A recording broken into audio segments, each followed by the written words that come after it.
dulu lah kan. Okey.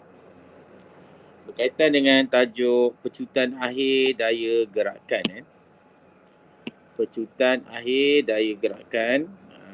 Cikgu ada kategorikan beberapa elemen kebat yang penting kan, soalan elemen kebat. Selalu cikgu tekankan elemen yang paling penting itu menganalisis. Yang ada pada nombor apa tu? 5, 6 dan 11 kan. 5, 6 dan 11 kan. Dia ada pada nombor 5, 6 dan 11. Itu nombor menganalisis. Dan satu lagi elemen menilai mencipta. Dia ada pada soalan nombor 7, 8, 9 atau 10 dan 11 juga. Dia ada pada nombor 11. Jadi dari segi markah menganalisis lebih kurang 15 markah. Menilai dan mencipta lebih kurang 32 markah lah. Jadi jumlah terkumpulnya mungkin 47 lah. Yang lebih tu mungkin soalan memahami dan pengiraan lah. Mungkin memahami ni dalam 20, pengiraan pun 20. Jadi cukuplah lebih kurang dekat situ ada definisi, aku lupa definisi kan. Cukuplah 100 kan. Okey, kita mula dengan soalan menganalisis. Kita bincang sikit kan, menganalisis sikit, menilai sikit, bincang macam itulah kan. Okey, kita buat soalan menganalisis. Okey, menganalisis. Kita buat soalan yang pertama. Asalnya soalan mungkin kamu dah pernah buat lah, tapi cikgu buat soalan lain sikit lah kan. Soalan dari segi tajuk daya gerakan 2 itu keseimbangan daya kan. Tapi kita buat soalan dulu lah. Soalan yang paling biasa, itu soalan SPM 2016. Soalan ni kan. Kita buat soalan dulu kan. Kamu boleh tengok lah macam mana format soalan dia. Soalan masih ikut format walaupun soalan SPM 2016 nombor 5. Tapi masih mengikut format SPM KSSM kan. Kalau kita tengok sini soalan soalan senang je kan. Tengok sini kan. Okey, Raja menunjukkan 2 penunggang mengayuh basikal dan tiba pada jarak yang tunjukkan pada dalam masa 3 saat. Jarak tunjukkan dalam masa 3 saat. Saya beritahulah jaraknya kan. Okey, pada Raja 5.2 pula menunjukkan seorang penunggang basikal mengayuh basikal dan tiba jarak yang sama dalam masa 7 saat. Jadi dekat sini kita tahu jarak dia sama. Jarak sama. Jadi kamu, cikgu cadangkan kamu buat label lah. Jarak sama, S sama. S sama. Boleh kan? Jarak sama. Okey, masa yang ni 3 saat. Atas tu 3 saat. Yang ni berapa saat? 5 saat, 7 saat kan? 7 saat, masa ni tinggi. Yang ni rendah. Satu tinggi, satu rendah kan? Kamu kena buat perbandingan macam ni lah. 3 saat, 7 saat, ni 3 saat kan? Dan dia kata tadi, yang ni 2 orang mengayuh. Yang ni seorang. Seorang saja yang kayuh. Okey, untuk mengatakan kamu, bilangan orang mengayuh ni merujuk pada apa sebenarnya? Daya yang digunakan. Ya, daya kan. Dia merujuk pada daya. Jadi daya, kita tahu daya untuk rajah ni besar. Daya kita buat F lah kan. Tak boleh tulis daya tu, cikgu tulis daya satu, cikgu tulis ni F yang rendah. Okey kan. Ini maklumat yang kita dapat. Okey kan. Jadi dengan maklumat ni kita boleh jawab soalan banding dan hubungan. Okey, tengok soalan ni. Pertama, dia kata bandingkan daya yang dikenakan oleh penunggang basikal menyebabkan basikal tu bergerak ke depan. Jadi jawablah kan. Nak jawab dia kita salin balik ayat ni kan. Itu paling selamat lah. Daya yang dikenakan oleh penunggang basikal, boleh juga macam tu cukup lah kan. Rajah 5.1, sambung. Siapa jawab? Lebih daripada Raja 5.2. Okey, betul. Nunda Jihan. Daya dikenakan oleh penunggang basikal Raja 5.1 lebih daripada Raja 5.2. Ni soalan-soalan memang kita dapat markah dengan mudah kan. Okey, force apply diagram 5.1, modern diagram 5.2. Okey kan. Okey, yang kedua kita tengok pula dia bagi sini bandingkan masa. Kita Kita dah tulis semua ni senang kan. Masa, masa tetap sini. Masa bulatkan. Jadi jawapan masa yang diambil untuk bergerak kan, pada rajah 5.1 sambung. Kurang daripada. Ya, kurang daripada. Kita kena jawab ni kan. Kita kena jawab macam ni kan. Lebih daripada. Itu paling baik lah. Kurang daripada. Kalau kamu nak jawab lebih besar boleh, lebih kecil boleh kan. Kalau lebih daripada guna simbol ni pun boleh kan. Simbol apa, ketaksamaan. Kurang daripada kita boleh guna simbol ni, ketaksamaan macam ni. Ini boleh juga kan. Okey, harap faham lah kan. Ni kita bandingkan. Okey, kita pergi pada soalan seterusnya. Soalan yang ketiga kan. Masih lagi banding. Okay, kan? Banding. Okey, di sini dia kata sini. Berdasarkan jawapan anda, bandingkan pecutan basikal itu. Jadi kita tengok mana yang pecutan lebih tadi bila yang ni tadi 3 saat kan sampai kan. Ini dalam 7 saat kita tahu tadi kan. Jadi yang sampai cepat dia lebih memecut, betul tak? Sampai cepat tu maksudnya masa yang tinggi ke rendah? Masa tinggi ke rendah? Sampai cepat. Rendah. Ya, masa yang rendah. Jadi kita kata pecutan. Pecutan yang di bahagian rajah 5.1 tu lebih tinggi lah kan. Rajah yang 5.2 tu lebih rendah. Boleh kan? Jadi jawab macam ni kan. Pecutan basikal itu rajah 5.1. Okey, sambung.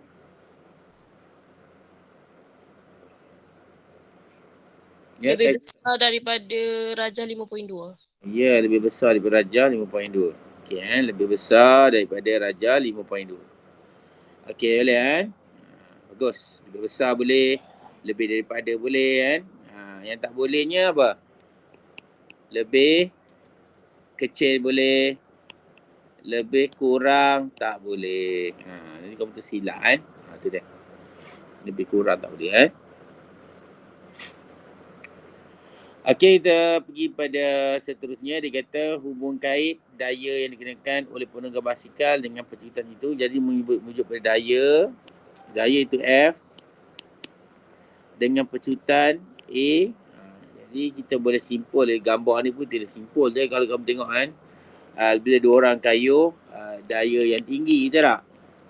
Bila seorang je kayuh, daya yang rendah. Kan? Jadi dia minta hubungan daya dengan pecutan. Kalau gambar atas kita apabila daya besar, maka pecutan akan apa? Besar. Besar. Boleh? Daya besar, pecutan besar. Kalau nak jawab macam ni boleh kan? Daya kecil, pecutan kecil. Itu pun boleh. Berkurang pun boleh kan? Sebab dia ada rumus yang sesuai. Itu rumus F sama dengan MA kan. Jadi hubungan F dengan A, pertama cikgu cadangkan tiada pecahan, betul. Yang kedua kita letakkan sebelah kiri tu laki, perempuan. Jadi hubungan F dengan A, laki dan perempuan boleh kahwin, sebab tu kita kata berkadar terus. Boleh kahwin, berkadar terus, tak boleh kahwin, berkadar songsang. Kan? Jadi kalau kita tengok sini kan, kalau hubungan M dengan A apa? Berkadar apa? M dengan E ni. Songsang. Ya, berkadar songsang. Okey kan? Itu soalan dia. Ini hubungan dia. Ini markah yang ketiga. Ini markah yang keempat. Dan markah yang kelima dia kata namakan hukum fizik yang terlibat. Jadi hukum fizik terlibat ni dia melibatkan hukum Newton lah. Ada hukum Newton 3 kan. 1, 2 dan 3 kan. Jadi kita tahulah. Hukum ni dia menggunakan formula F sama dengan MA. Jadi hukum Newton keberapa ni? Siapa tahu? Yang kedua. Ya, betul kan? Hukum Newton yang kedua. Kalau hukum Newton pertama itu dia berkaitan dengan apa? Inersia. Ya, inersia kan. Dan hukum Newton kedua yang ni lah kan. Dia ada dua kan. Hukum Newton yang berkaitan dengan daya F sama dengan MA dan juga daya impuls. dan impulse. Asalnya formula dia begini. F, sila pen F sama dengan MV tolak MU per T. Mana daya bersih, panggil daya bersih ataupun daya paduan berkadar terus dengan kadar perubahan momentum. Itu hukum Newton kedua dan diterbitkan jadi formula F sama dengan MA. Itu cerita dia lah Dan F ni adalah sebenarnya daya paduan tak boleh kamu kata daya ialah jisim darat pecutan. Sebab tu tak boleh. Sebab F ni adalah daya paduan. Dalam konteks ni bagi daya impuls. Ini daya impuls. Ini kita panggil daya paduan. Okey itu daya paduan. Okey, bila kita bincang tentang hukum Newton ketiga pula. Hukum Newton ketiga ni tentang konsep apa? Konsep Berat. Bukan berat, dia maksudnya keseimbangan daya. Daya yang seimbang dia kata setiap tindakan terdapatnya tindak balas sama magnitude yang sama tetapi arah yang bertentangan. Bukan berlainan bertentangan. Bertentangan maksudnya kalau atas bawah, kiri jadi kanan. Itu maksudnya bertentangan. Okey, boleh jadi tu cara nak selesaikan soalan ni Jadi harap kamu boleh buatlah soalannya. Ada soalan tak ada kan? Soalan senang je kan? Kita intro dengan soalan dulu. Kita pergi pada analisis balik Okey, kita dah buat soalan ni. Cikgu tanda lah tanda untuk senang cikgu bagi rujukan. Okey, kita buat satu lagi soalan. Soalan struktur keseimbangan daya kita cover banyak sikit lah sebab tajuk cikgu tajuk ni cikgu anggap keluar lah. Ada dua soalan yang keluar kemungkinan esei atau struktur lah. Tapi cikgu kuat pada soalan struktur lah sebab tahun lepas dua-dua soalan tak keluar esei struktur tak keluar dalam soalan SPM tahun lepas. Okey, kita pergi pada soalan SPM 2008 nombor 5. Ni lain sikit cara dia format dia lain sedikit lah. Kamu tekan pula. Kita nak cari sini lah kot Kejap ya. Dia dah lari tu. Okey. Ni soalan dia. Okey soalan SPM 2008 nombor 5. Okey kita boleh tengok sini. Ada sikit kelainan sikit lah soalan dia Okey, kita tengok bersama. Dia kata sini dua orang budak lelaki sedang menolak kotak yang besar. Selepas beberapa ketika kotak itu masih berada dalam keadaan pegun. Maksudnya dia tolak dengan kerja yang sia-sia lah. Kotak ni masih tak bergerak lah. Jadi ada perkataan pegun di sini. Itu yang penting ada perkataan pegun yang kamu kena tahu. Pegun. Dan ini ada daya F1, ini daya F2. Apa maksud pegun dalam konteks ni? Pegun maksud apa? Pegun. Daya seimbang. Ya, daya sifar. Yang paling tepat nak betulkan daya apa? Daya apa sifar? Betul sifar tu. Daya apa sifar? Keseimbangan daya. Keseimbangan daya, betul. Ya, Razi. Apa Razi? Daya bersih sifar. Sebenarnya kita nak cari daya paduan. Daya bersih. Daya paduan ataupun daya bersih. Itu paling tepat daya bersih sifar. Jadi ada dua keadaan. Satu keadaan pegun. Okey. Dan satu lagi kita baca lagi soalan. Tak habis soalan lagi. Baca dulu habis lah 5.2. Kita 5.2 menunjukkan sebuah kapal terbang bergerak dengan hal laju seragam. Ada perkataan hal laju seragam pada satu ketinggian yang tetap. Okey, ni hal laju seragam. Ini pegun. Okey. Ada kena-mengena tak hal laju seragam dengan pegun? Ada kena-mengena tak mengena? Ada kena-mengena. Kena-mengena macam mana tu, Jeffrey? Sebab dua tu ciri untuk keseimbangan daya. Maksudnya dia punya pecutan sifar. Bukan? Ya, betul. Betul kan? Dan terima kasih Jadi pegun ni sebenarnya kalau pegun kita ada dua Pegun maksudnya hal laju awal kosong, betul tak Dan hal laju akhir pun kosong. Ini berkaitan dengan pegun. Boleh Kalau kita kata halaju mala, kita letaklah nilai U dia, kita letak 100 lah. Kan? 100 ms ni satu lah kan. Ada unit lah kan. Halaju akhir dia pun berapa? 100 juga. Boleh faham kan? Jadi maksudnya dalam dua ni, apa yang kita kata kena-mengena tu, maksudnya ini dua-dua ni menunjukkan bahawa U sama dengan V. Betul tak? Faham tak faham? U sama dengan V. Bila U sama dengan V, U sama, kita gantikan dalam formula A sama dengan V tolak U per T. Bila kita gantikan. Jadi apa berlaku pada A bila kita ganti ke dalam formula ni? Ada idea tak? Bila U sama dengan V, apa berlaku pada formula A? A sama dengan berapa? Sifar. Ya, betul kan? A sama dengan sifar. Sebab apa? Kosong tolak kosong, kosong lah kan. Per T, T letaklah 100 pun, 1000 ke, A tetap kosong. Sama juga yang sebelah tu, halaju mala, 100 tolak 100, jadi per T, A sama dengan kosong. Bila A sama dengan kosong, kita lanjutkan lagi dengan satu formula, iaitu F sama dengan MA, maka kita dapati F sama dengan kosong. Bila gantikan A adalah kosong. Boleh faham kan? F sama kosong maksudnya telah berlaku keseimbangan daya. Iaitu daya kiri sama dengan daya kanan ataupun daya atas sama dengan daya bawah. Tapi kita tengok sini, daya yang diberi sini mungkin tak nampak sangat kot. Ini F1, ini F2. Yang ni F3, yang ni F4.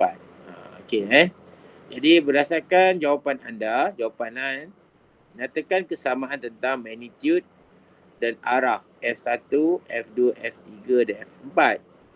Dari segi magnitude, F1 sama dengan siapa? F2. Ya, F1 sama dengan F2 kan. Kamu kata F1. Jadi F3 sama dengan F4. Kamu tak boleh buat macam ni kan. F1 sama dengan F4. Tu tak boleh kena-mengena kan. Sebab ni situasi yang berlainan. Ini situasi berlainan. Jadi kena jawab magnitude dia adalah oh, dah tulis situ. Okey. Tak apa, cukup padam sikit lah apa cikgu buat tadi kan. Daya dalam keseimbangan dia kata sikit. Jadi kita kata magnitude dia sama. Boleh juga jawab F1 sama dengan F2 ataupun F3 sama dengan F4. Jadi apa pula kita kata tentang arah ni, direction ni? Apa jawapan yang kita sesuaikan ni?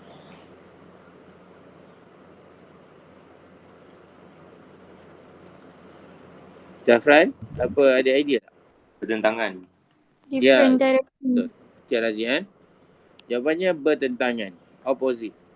Berlainan salah. Berlainan maksudnya tak sesuai. Bertentangan menunjukkan dia arah yang bertentangan, maksudnya kalau kiri jadi kanan, kalau atas dengan bawah. Itu maksud bertentangan. Kalau berlainan ni atas mungkin dengan kanan. Begitu kan. Itu contoh-contoh jawapan ni Okey, ini jawapan-jawapan yang kita boleh terima. Dalam sikit lah. Tak nampak apa yang tulis ni kan. Sikit kan. Okey, ni cara dia. Harap kamu faham lah apa yang aku terangkan tadi. Kenapa berlakunya keseimbangan daya kan. Keseimbangan daya berlaku di sini. Okey. Soalan ni lain sikit kan. Format lain sikit kan. Walaupun masih ada perbandingan dua gambar kan. Okey. Berapakah daya bersih bagi kedua-dua situasi itu? Maksudnya yang budak tolak tolak kotak tu dengan jet tu. Jadi berapa persamaan ataupun berapa daya bersih bagi kedua situasi ni? Soalan mudah, siapa jawab? Berapa daya bersih dia? Sifar. Ya, betul kan? Daya bersih dia adalah sifar. Sifar kan? Kosong kan? Sebab pecutan kosong kan? Pecutan kosong, jadi daya bersih dia pun kosong Okey kan, daya bersih dia pun kosong kan.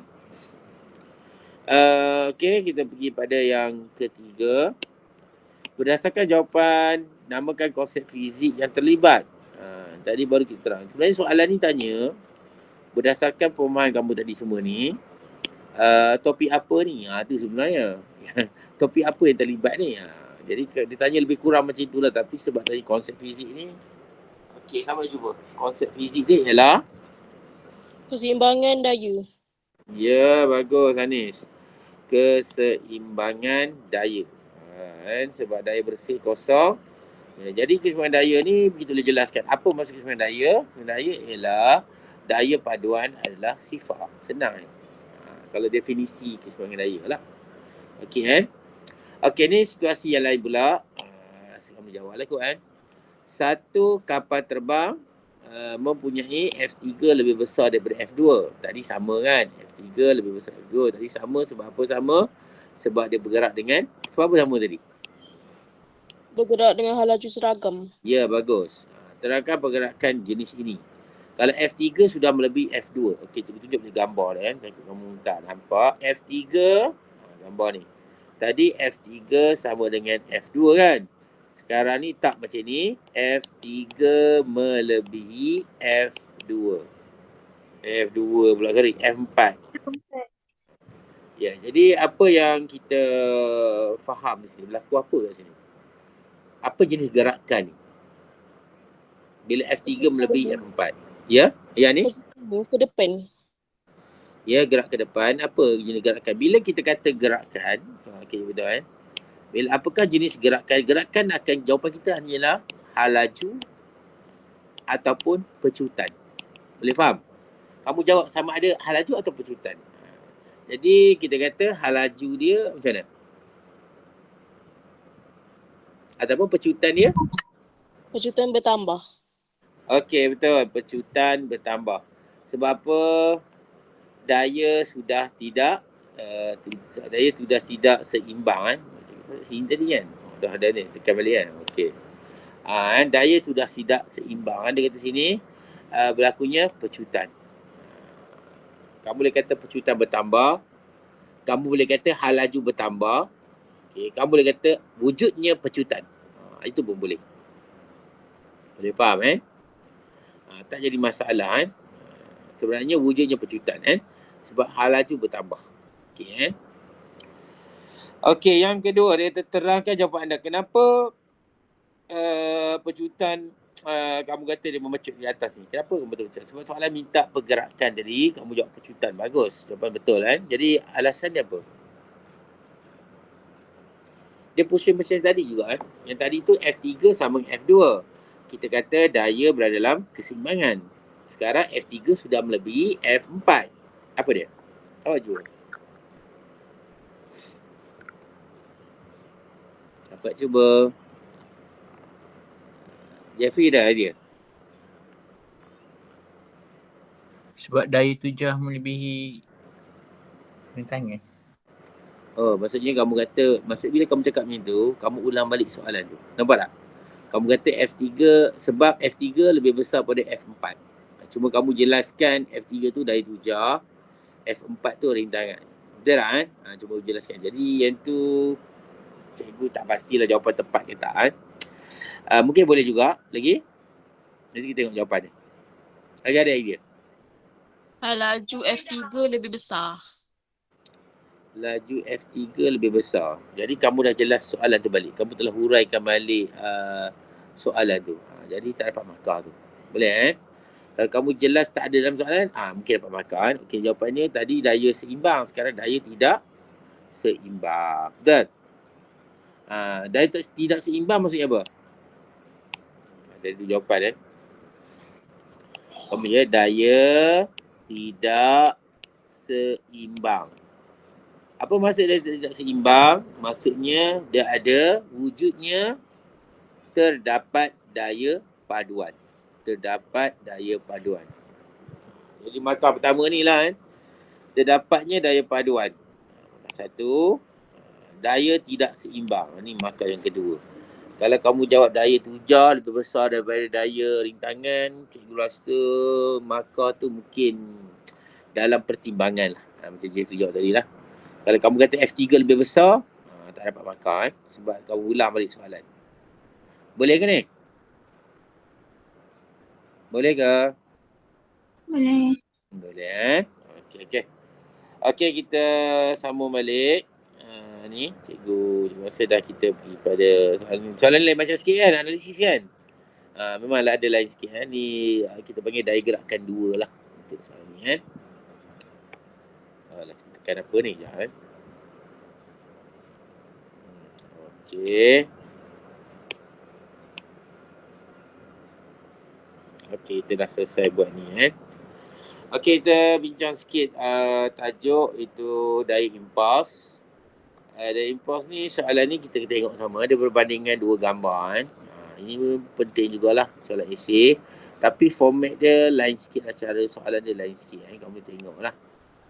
Dia ada masalah sikit lah sebab soalan lama ni format dia lain sikit. Cuma cara bentuk soalan dia hampir sama dengan sekarang ni kan.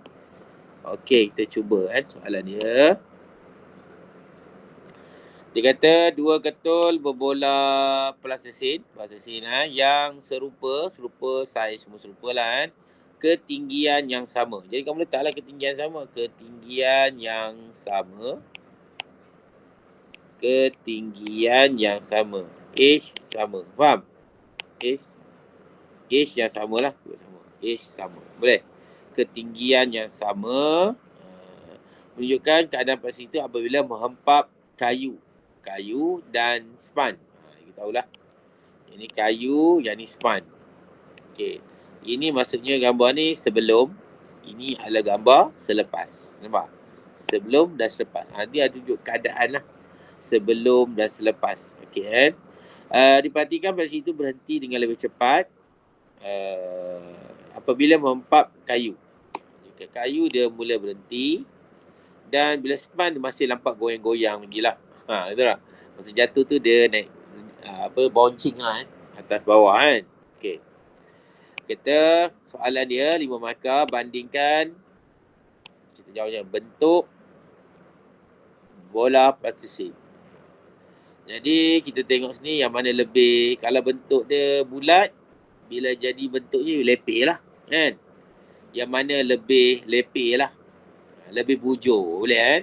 Dia kan permukaan. Bandingkan permukaan kayu dengan permukaan span. Ni markah yang kedua kan. Markah 1. Ni markah kedua. Dan apa ni? Permukaan span selepas plastisin menghempap kedua permukaan tu. Permukaan kayu dan span lah. Dan apabila berbola plastisin menghempap. Ini samalah.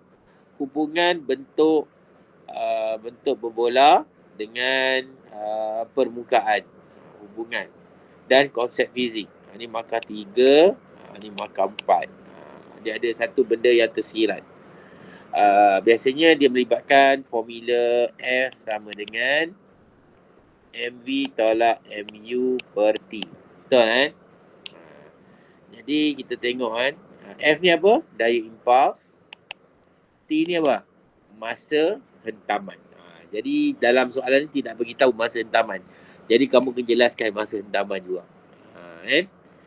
Kamu tengok gambar ni, kamu tengok masa hentaman. Okey. Pertama sekali juga terang sikit tentang konsep fizik yang ada pada gambar ni.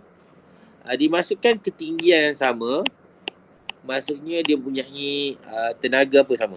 Siapa tahu? Ketinggian sama maksudnya tenaga apa yang sama? Ada idea tak? Tenaga kinetik. Ya, tenaga bawah sikit kan. Tenaga keupayaan graviti.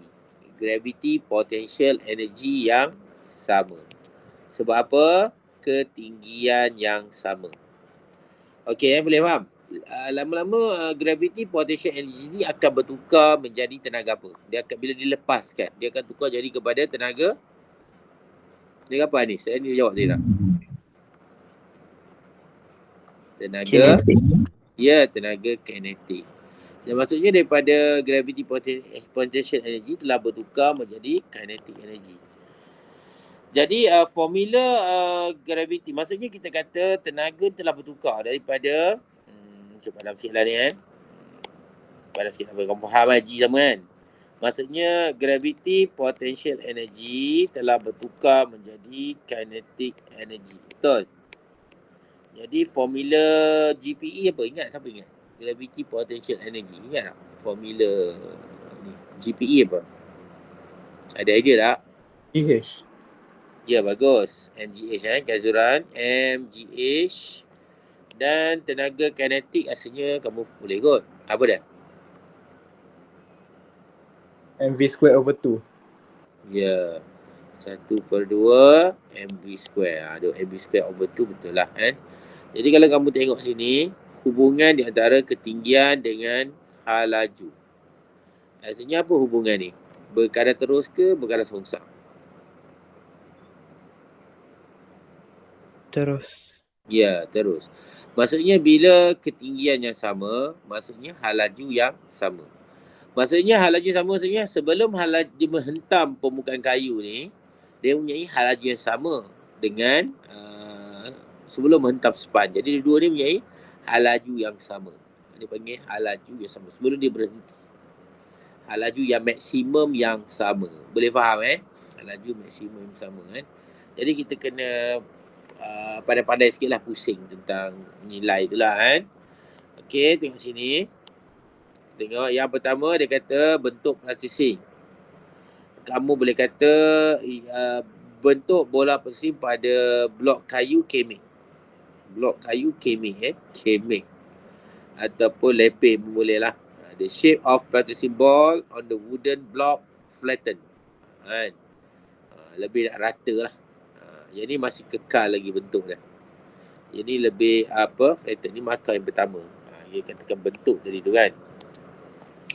Okey, markah yang kedua tengok sini. Bentuk bola kayu tidak berubah. Betul lah, bentuk dia tidak berubah kalau kamu tengok sini. Bentuk berubah sedangkan bentuk span dia macam melengkung, curve. Ini berdasarkan kita punya pemerhatian. Itu soalan juga senang kan. Kita jawab berdasarkan pemerhatian. Ni markah kedua. Okey Okey. Yang ketiga dia kata sini, ini yang tak ada dalam soalan ni Dia kata bola processing mengambil masa lebih lama. Processing lebih lama untuk berhenti bila menghentam span. Jadi maksudnya bola processing yang ni masa dia lebih panjang. Ini masa dia lebih pendek. Boleh kan? Jadi kayu dia agak keras. Span dia lembut. Span lembut kan? Dan hal laju yang sama sebelum menghentam permukaan. Hal laju sama. So apa? Ketinggian yang sama. H yang sama. H yang sama menghasilkan hal laju maksimum yang sama. Saya rasa kamu faham Jadi dia kata ni processing ball take a longer time to stop when it hit the span. Jadi masa yang panjang. Okey Dan kita kait dengan formula yang kita bincang tadi. F sama dengan MV tolak MU per T. Jadi kita kaitkan dengan daya impuls hubungan F dengan T. Tengok dia kat apa sini. Daya impuls bertindak pada bola processing atas blok kayu lebih besar. Jadi kita kata daya impuls ni lebih besar, daya impuls ni lebih rendah. Sebab hubungan ni adalah berkadar songsang. Hubungan F dengan T adalah berkadar songsang. Boleh faham ke ni? Boleh tak? Sebab soalan ni cuma format dia tak tanya masa sebab tak ada tanya masa hentaman Kalau kamu punya format memang tanya siap-siap lah. 5 soalan dia tanya. Kamu boleh jawab dengan mudah. Okey, yang terakhirnya diminta konsep fizik. Ya, tentu apa tajuk konsep fizik dah? Konsep fizik dia ialah Daya Zah. Ya, daya impuls. Tapi dia kata sini daya impuls berkadar songsang dengan masa. Ni. Sebab apa bukan tajuk konsep fisik daya impuls? Sebab apa dia dah try tanya daya impuls ni kot? I tanya kita sekejap. Cikgu pun dah lupa soalan ni. Ya, kalau kamu sudah impuls pun tak masalah. Ada masalah sikit soalan ni. Okey Lepas tu dia tanya hubungan di antara daya impuls dengan masa hubungan Setelah kita bandingkan kita tengok hubungan dia. Okey, satu lagi soalan cikgu nak tanya kamu. Maksudnya sini permukaan keras daya impuls besar. Permukaan lembut daya impuls kecil. Kenapa? Masa hentaman yang tinggi. Kalau keras, kenapa? Masa hentaman yang rendah. Jadi, kita ada satu lagi formula kalau kamu tengok sini, yang ni, MV tolak MBU. MV tolak MBU ni sebenarnya apa? Siapa ingat? Sebenarnya apa maksud MV tolak MBU? Momentum. Apa tu? Cuba betul sikit. Tolak tu, ya? Keabadian momentum. Tak tepat sangat lah. Sebab tolak tu panggil apa dalam definisi? Tolak tu panggil apa definisi? Perubahan. Ya, perubahan. Tolak maksudnya perubahan. Perubahan momentum. Okey. Perubahan momentum. Jadi perubahan momentum ni nama lain dia apa? Apa nama lain perubahan momentum? Impuls. Ya, bagus. Impuls. Jadi untuk mengatakan kamu, impuls ni ada dua formula. Satu, impuls formula dia ialah MV tolak MU. Ni formula impuls. Satu lagi formula dia ialah FT. Sambil-sambil tu kita terangkan ni sekali lah. FT sama ada kau boleh guna FT ataupun MV tolak MU.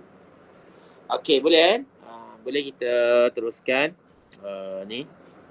Itu soalan menganalisis. Sila tekan ni menganalisis. Kita dah selesai soalan ni, daya impuls. Tajuk dia. Okey, tak apa, kita pergi pada soalan yang lain pula. Format lain. Format menilai Kita buat soalan menilai. Kali ni kita buat soalan tajuk lori tangki. Lori tangki soalan ni. Okey, sedia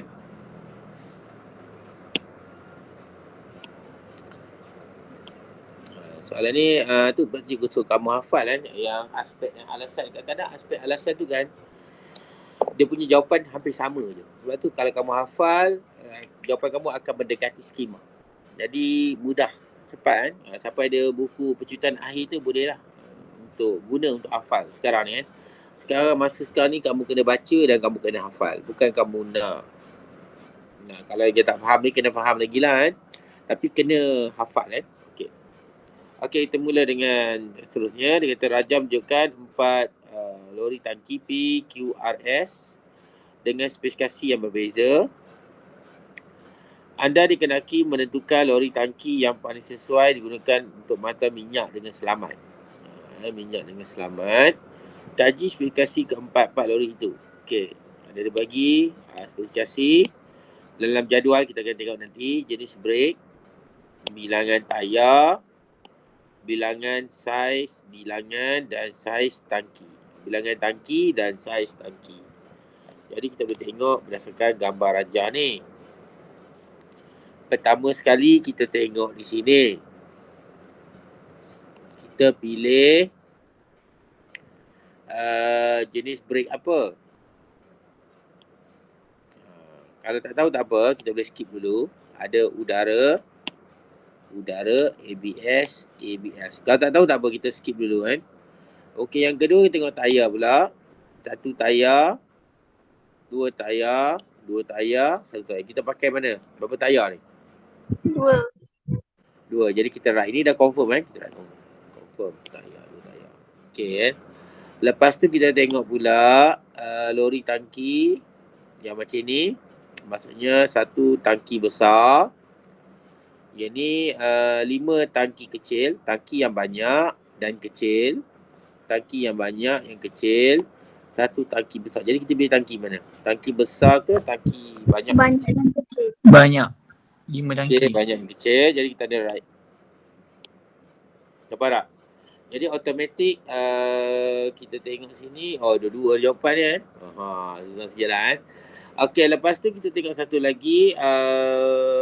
Kepala lori kan. Kepala lori dengan badan, panggil apa ni? Dengan trailer. Ni jarak antara kepala lori dengan trailer ni. Cikgu lukis gambar ni.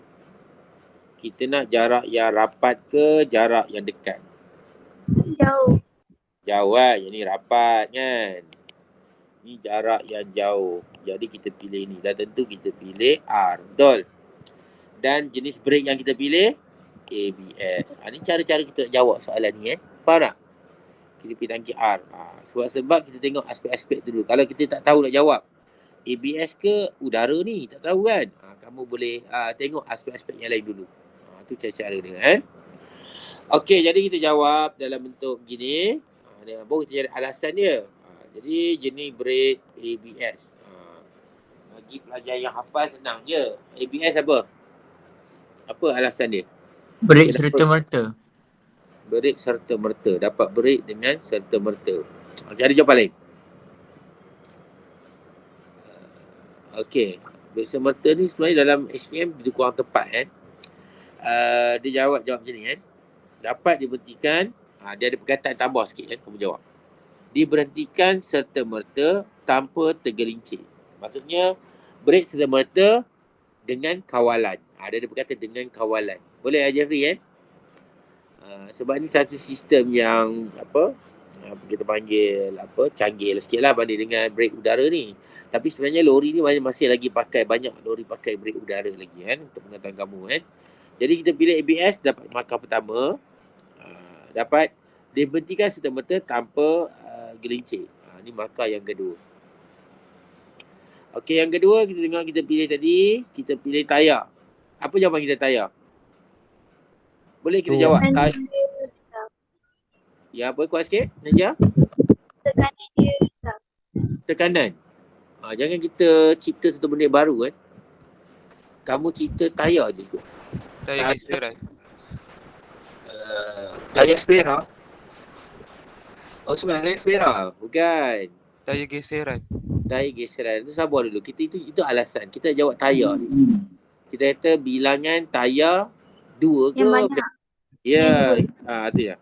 Kita jawab bilangan tayar yang banyak. Kan? Kamu betul tayar yang banyak. 2 tayar ni sebenarnya tak berapa selamat jawapan kamu kan. Jadi cikgu tak galakkan kamu tulis nombor 2 ni. Tapi dalam pemilihan kita boleh betul lah kan. Kita tulis tayar yang banyak. Tayar yang banyak. Jadi tadi Osman jawab dia kan. Banyak tayar banyak, lebih geseran. Betul. Lagi apa? Apa je alasan lain? Cengkaman. Cengkaman yang tinggi. Betul. Itu melibatkan geseran. Bila geseran tinggi, cengkaman pun tinggi. Lagi? Lagi idea. Okey, bila tayar tu banyak, jadi kita kata luas apa? Luas permukaan ya. Luas permukaan yang bersentuhan tu adalah tinggi ke banyak? Banyak ke sikit? Tinggi. Tinggi. Jadi ada satu formula yang melibatkan luas permukaan. Siapa ingat? P P sama dengan F per A. P sama dengan F per A. Jadi apakah hubungan P dengan A? Pada songsang. Ya. Bila A bertambah, maksudnya P akan berkurang. Jadi P ni apa? Tekanan. Boleh? Jadi kamu jawab luas permukaan yang bertambah, tekanan akan berkurang. Jadi jawapan dia banyak lah kalau kamu jawab kan. Boleh juga kita kata meningkatkan kestabilan. Menambah kestabilan, kau boleh jawab tadi kan. Tekanan yang kurang, lebih cengkaman, geseran yang tinggi pun boleh. Supaya dia break tu dalam geseran yang tinggi. Okey kan? Boleh kan? Jadi kita kena kaitkan dengan banyak konteks, konteks fizik, konsep-konsep fizik kan. Ini markah yang ketiga, ini markah yang keempat. Dia pula jawab lebih stabil. Stabil pun boleh tak ada masalah. Okey, kita pergi pada yang seterusnya. Padam sikit. Ini formula ni. Jadi kita kena jawab ni kena pastilah. Kena study formula tu banyak sikit kan. Nombor soalan depan tu kena study formula baru kamu mudah kan. Tapi kalau cikgu ada masa kita boleh buat lah perbincangan formula dalam kelas lah kan. Okey, kita pilih yang seterusnya iaitu kita ada dah tayar. Bilangan tangki dan saiz. Macam mana jawab bilangan tangki dan saiz? Banyak dan kecil. Ya, bagus. Bilangan tangki yang banyak dan kecil. Tangki kecil. Jawab macam tu kan. Jadi bila kamu jawab macam ni, dapatlah markah yang ke-5. Jadi apa tujuan kita nak tangki banyak dan kecil ni? Kurang inersia. Okey, bagus. Kurang inersia. Dapat kurangkan inersia. Ini jawapan yang dekat dengan skema. Ada pelajar jawab macam ni kan. Minyak kurang berkocak. Itu boleh terima juga. Tapi itu jawapan yang jauh. Bukan. Orang kata tak dekat dengan skema lah kan. Jawapan dia dekat-dekat jadi pemeriksa fikir. Boleh terima ke tak boleh terima kan. Itu dia kan. Jadi kurangkan kurang inersia. Itu saya jawapan. Mudah kan. Maksudnya minyak tu tidak berkocak lah sebenarnya. Bila break tiba-tiba, minyak tu tidak berkocak. Kalau dalam tangki yang banyak dan kecil. Tangki banyak kecil kan. Okey, markah 5 dan 6. Okey, kita pergi pada jarak di antara. Ada ke? Tak ada. Jarak antara traktor dan trailer. Jadi jarak antara traktor dan trailer kita pilih apa jawapannya? Jauh. Ya, bagus. Pilih jarak yang jauh. Okey, jarak jauh. Markah berapa? Cikgu dulu balik. Markah yang ke-7 ya. Markah yang ke-7. Jadi alasannya apa? Jarak yang jauh? Siapa yang cuba jawab? Jarak yang jauh. Kenapa kita jarak jauh? Mudah kona. Okey, mudah kona. Kona ni kita tulis belok lah kan. Kalau kamu tulis bahasa mencampur mudah kona pun cikgu rasa tak ada masalah kot. Mungkin kona tu je corner betul lah. Yang K-O-N-A, kona ni dia macam pelik pula kan. Kalau ikut corner ni maksudnya turn. Easy to turn. Kan? Kalau bahasa Inggeris easy to turn.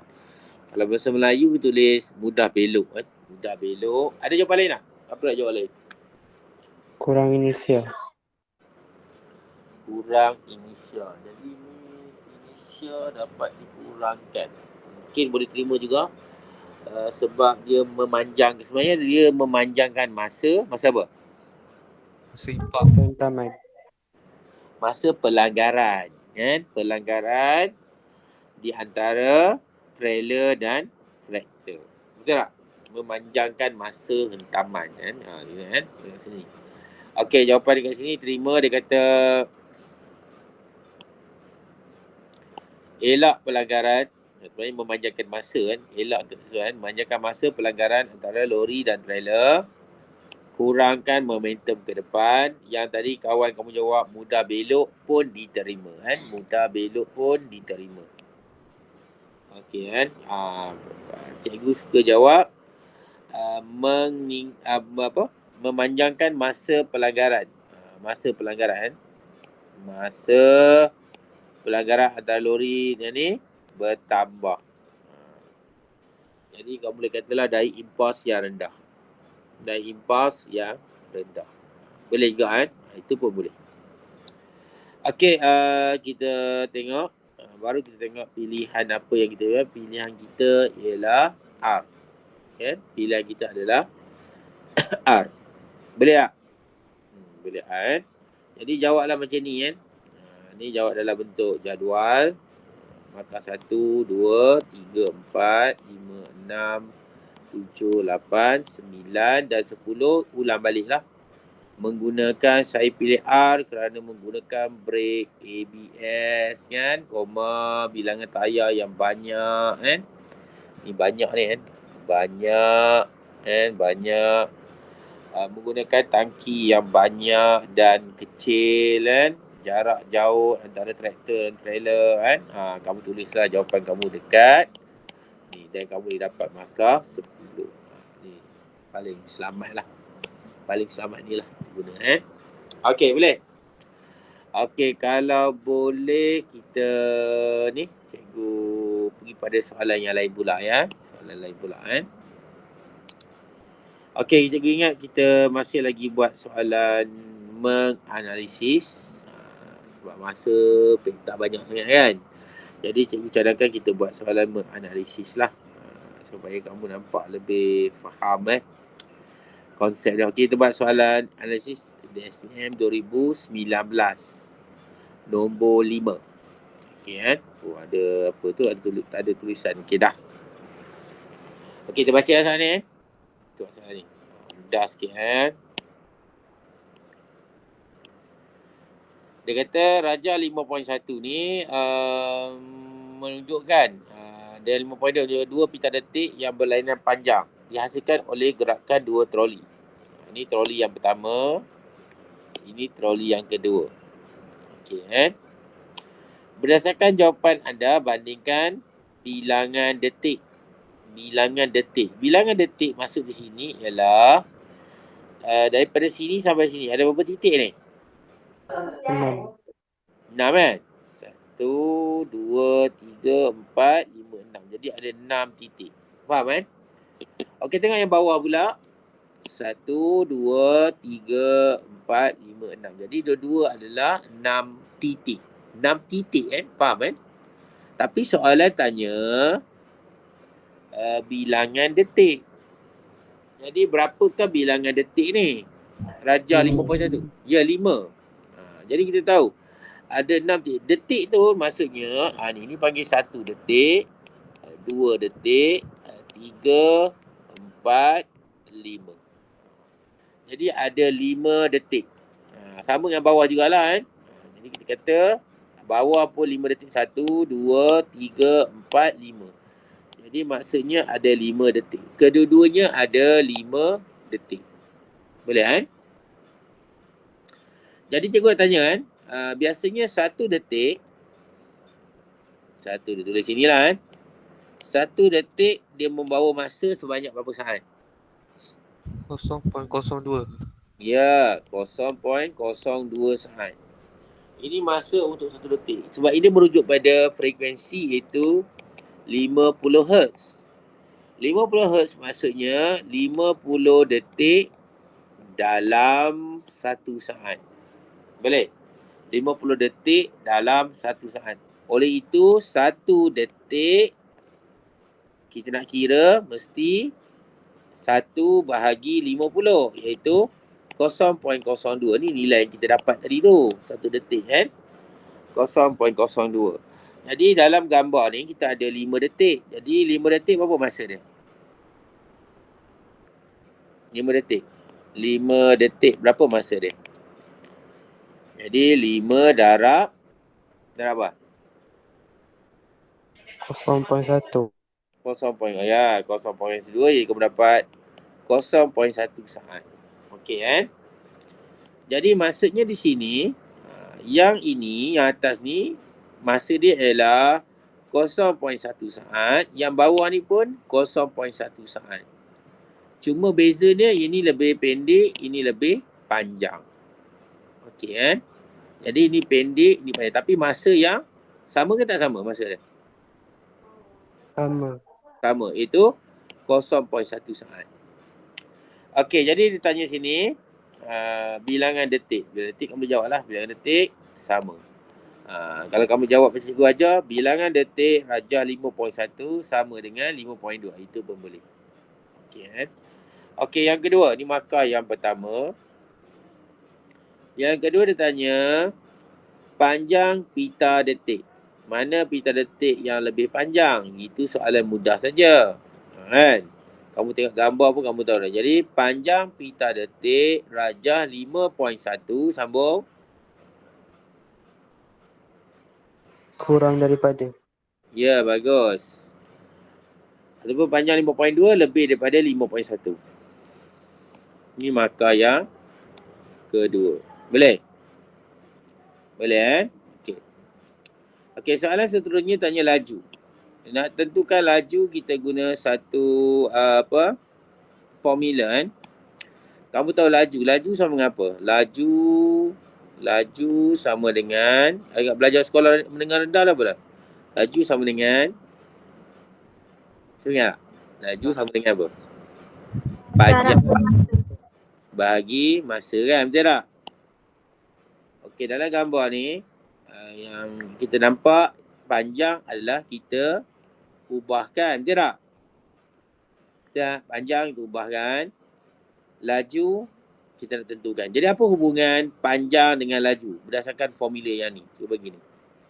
Terus. Berkadar terus. Ya, berkadar terus. Jadi kita tahu kan, bila panjang, maksudnya ini panjang lah, L tinggi, ini L rendah. Maksudnya laju pun tinggi. Laju pun tinggi. Dia laju kan. Laju ni pun rendah. Laju pun tak ada masalah jawab macam tu kan. Jadi kita jawab macam ini. Dia kata sini, laju purata rajah 5.1, sambung.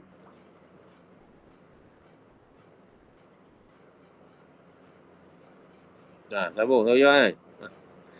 Ulang balik. Laju purata rajah 5.1. Kurang daripada ajar 5. Ya. Senang je tu kan. Berdiam je. Laju purata 5.2 lebih daripada 51 ataupun 51 kurang daripada. Betul yang jawab tadi kan, Muhammad Osman. Okey kan. Okey, kita pergi pada yang C pula. C ni hubungan lah. Tadi kita banding. Ini hubungan. Mengenai jawapan anda, nyatakan hubungan antara panjang dengan laju. Baru tadi kita bincang. Apabila panjang bertambah, maka laju purata akan bertambah. Okey. Kalau kamu tengok gambar ni lah kan. Kalau kamu tengok gambar ni kan. Kalau kita tanya tentang pemboleh ubah lah. Apa dia pemboleh ubah manipulasi sebenarnya dalam gambar ni? Apa boleh ubah manipulasi dia? Panjang pita detik. Ya, panjang pita detik. Maksudnya padam je kan. Pada silap pada. Okey, maksudnya pemboleh ubah manipulasi dia adalah panjang. Dia kan? Panjang pita detik. Yang bergerak balasnya apa? Apa bergerak balasnya? Laju purata. Ya, laju purata. Dan apabila dimarahkan ialah apa dia? Jumlah detik. Jumlah detik ataupun apa? Siapa jawab? Ataupun Masa. ya, masa. Jadi inilah formula laju sama dengan panjang bahagi masa. Nampak? Semua ada dalam formula ni. 3 pemboleh ubah yang ada dalam formula ni. Nampak tak? Okey tak? Okey. Ingat setakat ni sajalah kalau kita dah pukul 6 dah. Ada apa-apa soalan nak tanya? Ada soalan? Tak ada ego. Kalau tak ada kita stop kat sini lah Okey, terima kasih pada semua pelajar. Nanti kita jumpa lagi. Assalamualaikum. Bye-bye. Terima kasih ego. Terima kasih. Okay, sama. Terima kasih cikgu. Sama.